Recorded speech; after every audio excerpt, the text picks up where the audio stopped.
Polisi menyebut ketiganya diperintah untuk mengganti plat mobil Cristiano setelah tabrakan. Apa yang menjadi motif pelaku? Kita bahas bersama Suki Ratnasari, kuasa hukum keluarga Argo, dan mantan Kabar Reskrim Polri Komjen Purnawirawan Ito Sumardi. Selamat petang semuanya. Selamat petang, Mbak. Selamat petang, Mbak. Saya mau ke Pak Ito dulu. Pak Ito, selain dari kelalaian, ada fakta baru bahwa ada upaya penggantian plat. Yang digunakan pertama adalah plat palsu dan ada 3 plat palsu lainnya. Fakta ini apakah akan dirangkaikan menjadi pemberat bagi pelaku atau akan dibuat sebagai kasus baru nanti oleh polisi? Saya kira tadi sudah disampaikan oleh Pak Susno juga ya, kasus ini berkaitan ya Pak ya. Sebelum terjadinya kecelakaan, kemudian pada saat terjadi kecelakaan dan sesudah terjadi kecelakaan, kita harus melihat 3 kejadian yang berkaitan ya. Tentunya saya juga pertama mengucapkan duka cita yang sedalam-dalamnya kepada keluarga almarhum Argo. Jadi sekarang kita harus melihat dulu alasan daripada yang bersangkutan menggunakan plat palsu. Itu saja sudah bisa dikenakan dengan undang-undang lalu lintas ya. Kemudian juga dikenakan juga dengan pasal pemalsuan surat ya, KUHP 263 ya. Kemudian juga setelah dia melakukan tabrak ya, kemudian menabrak lari, yang bersangkutan juga kan kemudian mengganti plat di kantor polisi. Nah tentunya di sini juga nanti polisi juga harus untuk menelusuri jejak digital ya. Mungkin ada pemberitahuan daripada saudara Cristiano ya kepada yang 3 orang itu ya, yang kepada IV, kemudian juga 2 orang yang, apakah memang ada perintah untuk mengganti plat nomor ataukah itu inisiatif dari 3 orang itu? Kalau inisiatif 3 orang itu tentunya kasusnya ini berdiri sendiri. Tetapi kalau itu ada kaitannya dengan atas permintaan daripada saudara tersangka, tentunya kasus ini juga menambah dengan kasus berat ya, jadi subsidiar bukan yunto lagi. Sehingga di sini tentunya dari pihak kepolisian harus mencari benang merahnya ya, hubungan antara tersangka dengan 3 orang yang memang merupakan kerabatnya ya. Jadi saya kira selain dengan CCTV juga nanti akan harus ditelusuri apakah melalui telepon ya pada saat kejadian dia melarikan diri, kemudian teleponnya harus dilakukan jejak digitalnya harus dilakukan penyelidikan. Kalau memang ada perintah atau meminta supaya diganti plat nomornya, maka saudara Cristiano dia juga bisa dikenakan selain kelalaian juga pasal-pasal pidana yang mungkin bisa masuk ke pasal 263 pemalsuan surat ya, kemudian juga bisa dikenakan pasal 280 Undang-Undang 22 ya. Kemudian pasal 266 dan pasal lain yang penyertaan pembantuan masuk 3 orang itu, Mbak. Demikian. Saya mau ke Bu Kiki. Bu Kiki, kami juga Kompas TV mau menitipkan ucapan duka cita juga untuk keluarga almarhum Argo. Bu Kiki, tapi sebenarnya almarhum Argo dengan pelaku apakah saling mengenal di kampus? Oke, baik. Sebelumnya kami mengucapkan terima kasih atas ucapan duka citanya. Kami juga akan menyampaikan kepada pihak keluarga. Kebetulan hari ini 7 harinya Argo ya, dan di rumah duka juga dilakukan doa bersama untuk 7 hari meninggalnya Argo. Nah, untuk tadi pertanyaannya, Argo dan pelaku tidak saling mengenal. Memang saling mengenal, oke. Bu Kiki, ini tidak saling mengenal. Oh, tidak saling mengenal. Tidak saling mengenal. Oke, Bu Kiki, ini ada fakta baru soal pergantian plat dan adanya plat palsu. Bagaimana Anda sebagai kuasa hukum keluarga memandang adanya fakta baru ini? Iya, sebenarnya sampai hari Selasa pagi ketika penyidik itu melakukan BAP ya pada ibu korban, pada saat itu sebenarnya belum diakui ada plat palsu tersebut. Lalu kemudian kami juga menyampaikan beberapa fakta yang kami temukan bersama dengan keluarga bahwa memang ada indikasi pergantian plat. Lalu kemudian kami juga sudah kerjasama dengan polisi untuk menyampaikan hal tersebut. Nah, di jam 2 siang ketika ada konferensi pers di Polres Sleman, baru kemudian polisi juga mengakui memang ada pergantian plat.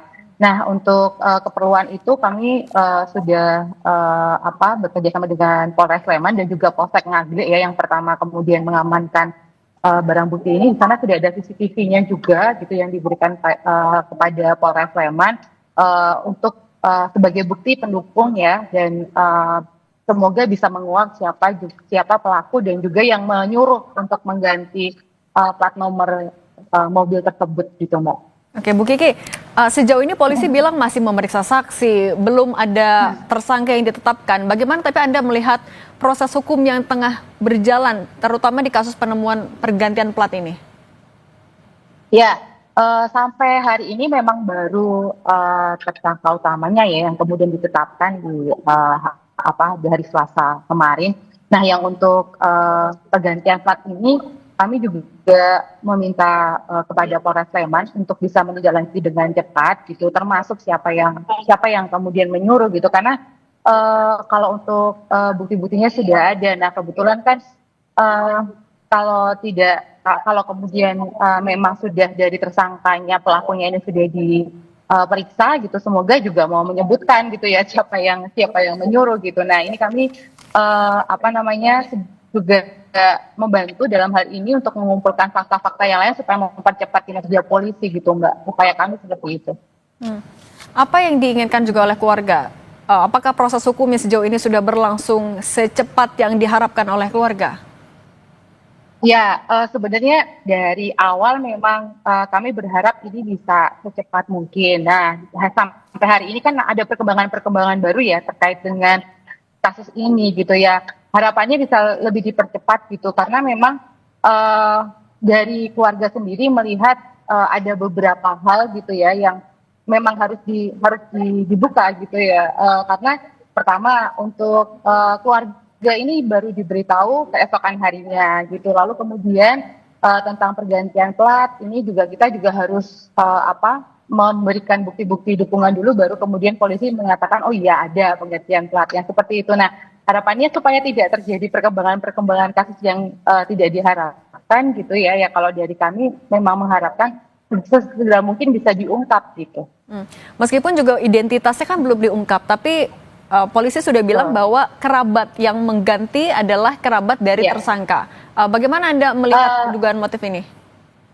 Ya, itu kan pengakuan dari pelaku pada saat itu ke petugas yang ada di Polsek Ngaglik mengaku sebagai keluarga. Kami kan belum tahu ya betul keluarga atau bukan gitu ya. Lalu kemudian dia motifnya apa gitu mengganti, lalu kemudian siapa yang menyuruh, ini belum terbuka sebetulnya gitu. Nah, ini kami berharap polisi bisa gerak cepat ini untuk bisa mengungkap hal ini gitu. Jadi kami belum bisa ngomong banyak sih, Mbak, tapi di sisi lain kami juga membantu polisi supaya kemudian kasusnya bisa cepat terungkap dengan mengumpulkan bukti-bukti yang bisa kami kumpulkan juga gitu. Oke, Bu Kiki, kami juga mau konfirmasi apa betul keluarga dari pelaku sudah meminta maaf langsung kepada keluarga almarhum Argo? Kalau mau minta maaf langsung belum. Kebetulan kalau dari pihak keluarga terutama ibu korban ini memang belum siap ya, belum bisa ketemu dengan keluarga pelaku gitu karena kondisi psikis pasca kejadian ini gitu. Jadi kami menghargai juga proses dari ibu korban yang memang belum bisa ketemu dengan keluarga pelaku begitu nih. Oke, Pak Ito, kalau pernyataan polisi kan ini ada hubungan kerabat, kemudian alat bukti ada, tapi belum ada tersangka, identitas pun tidak dibuka. Apa yang jadi kendala sebenarnya dalam mengungkap siapa yang menginisiasi pergantian plat ini? Ya, itu sebenarnya mohon maaf, kita ke Pak Ito dulu. Baik. Pak Ito silakan. Ya, Mbak, saya pernah jadi 2 kali direktur lalu lintas ya, termasuk di Jawa Tengah. Saya juga pernah mengikuti pendidikan untuk kecelakaan lalu lintas. Jadi untuk kasus ini begini, Mbak ya. Yang pertama adalah kasus ini melibatkan bukan hanya satu pihak. Jadi ada pihak lain. Jadi menurut saya alangkah tidak masuk akalnya kalau misalnya daripada tersangka tidak kenal dengan 3 orang ini mengganti plat. Nah, itu harus didalami. Tidak mungkin kan kalau orang nggak kenal, urusan apa dia mengganti platnya si Cristiano. Pasti ada hubungan. Siapa yang menyuruh, apakah melalui telepon ataukah melalui pihak ketiga, ya itu tentunya harus didalami. Kemudian yang kedua, tadi disampaikan bahwa dikatakan belum ada tersangka. Tentunya polisi juga untuk bisa menentukan seorang tersangka kan harus memiliki 2 alat bukti yang sah. Ini sudah bisa ada calon tersangkanya 3. Sesuai yang pertama alat buktinya adalah dari rekaman, itu kan petunjuk. Kemudian nanti daripada pengakuan ya, kemudian dari keterangan saksi. Nah, saya kira ini hal-hal ini yang mungkin kita tentunya tidak bisa sekaligus ya, karena kalau untuk kasus Argonya saja almarhum dengan Cristiano itu mudah, Mbak ya. Saya kira kan mereka melibatkan juga dari Dinas Perhubungan, kemudian juga dengan dinas lain ya yang terkait ya. Saya kira polisi pasti akan cepat, dan saya sudah koordinasi dengan teman-teman ya, kemudian dari Korlantas Mabes Polri juga tentunya menjadi perhatian ya Mbak ya. Saya kira kita percayakan saja, dan saya yakin bahwa dalam waktu cepat kasus ini bisa diungkap. Demikian Mbak. Oke, Pak Ito, tapi kan pergantian plat ini juga dilakukan di kantor polisi. Apakah memang aksesnya semudah itu untuk sipil? Ya, memang ia meminta izin tapi balik lagi tanpa sepengetahuan polisi untuk mengganti plat nomor. Apakah memang semudah itu aksesnya ke mobil yang sudah jadi alat bukti? Ya jelas Mbak ya. Saya juga kan pernah bertugas di daerah ya. Kadang-kadang memang di penjagaan dan sebagainya memang itu kelalaian, dan tentunya itu juga menjadi satu bahan untuk pemeriksaan internal ya. Nanti kenapa itu bisa dilakukan, siapa yang jaga anggotanya, dan itu tentunya akan mendapatkan satu sanksi ya internal. Kenapa kok bisa dilaksanakan di kantor polisi, dan itu saya yakin bahwa teman-teman di Polres pun menjadi satu bahan, dan tentunya ini kan menjadi bahan pemeriksaan internal apakah melalui Propam ya Mbak ya di sana, dan saya yakin tentunya ini yang menjaga saat itu juga akan diminta keterangan mengapa bisa kecolongan lah ya, tanda kutip. Saya kira demikian Mbak. Oke, Bu Kiki, kalau dari pihak keluarga apa langkah terdekat yang akan dilakukan? Ya, kemarin kami juga sudah mendapatkan informasi ya bahwa memang polisi yang saat itu berjaga di Polsek Ngaglik sudah dimintai keterangan oleh Propam, Pak. Gitu. Jadi sudah dilakukan pemeriksaan terhadap petugas. Nah, langkah paling dekat memang kami ingin mendesakkan supaya proses ini cepat, supaya bisa segera ditetapkan tersangkanya untuk pergantian plat ini gitu. Dan kita juga jadi terang benderang siapa yang menyuruh gitu, karena pasti saya setuju dengan Pak Ito tadi, ini berhubungan dengan perkara utamanya gitu, motif penggantian plat ini gitu. Oke. Pak Ito, kembali ke soal pergantian plat tadi, artinya selain kasus yang sudah ada tersangkanya, kemudian 3 calon tersangka ini didalami, termasuk juga ada Propam juga internal juga dilakukan ya, 3 secara beriringan. Pasti Mbak, pasti saya yakin. Dan saya juga ada koordinasi, itu pun menjadi bahan ya, masukan. Karena kasus ini juga nggak boleh terjadi di kemudian hari ya, untuk kasus yang sama.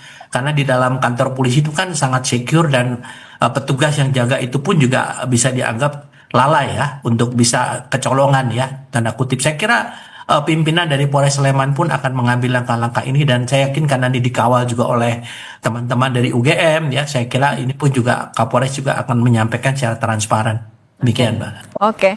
Komjen Purnawirawan Ito Sumardi, mantan Kabar Eskrim, dan Bu Kiki, kuasa hukum dari almarhum Argo, terima kasih sudah berbagi di Kompas Petang. Saya selalu semuanya. Usai jeda kami akan kembali dengan informasi sebanyak 261 jamaah haji kloter 62 atau kloter terakhir dari